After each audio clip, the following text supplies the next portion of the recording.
यो कहाँ पसेको फेरि हेर्नु त तपाईँहरूले। यो बाँदर हो कि के हो?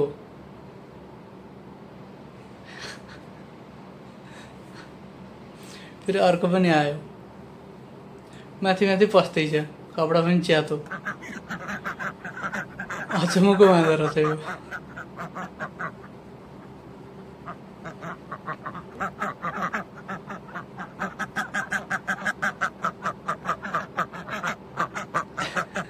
त्यो चाहिँ हाँसेर मर्दैछ नि त, मान्छे चाहिँ हाँसै छ।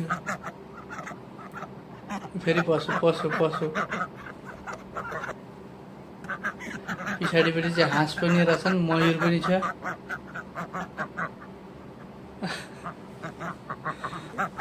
मान्छे चाहिँ हुरुक्क हुने गरी हाँसै छ। फेरि छोड्दैन त यो बाँदरले। यस्तो खालको इन्डियामा चाहिँ हुँदैन है। यस्तो खालको मैले इन्डियामा देखेकै छैन यस्तो बाँदर। कि त अलिकति ठुला खालका देखिरहेछ। यति साना लङ्गुर चाहिँ अझै ठुला खालका देखाएछ। यति सानो चाहिँ देखेकै छैन मैले। बाँच्नु पर्छ, अचम्म देख्न पाइन्छ है।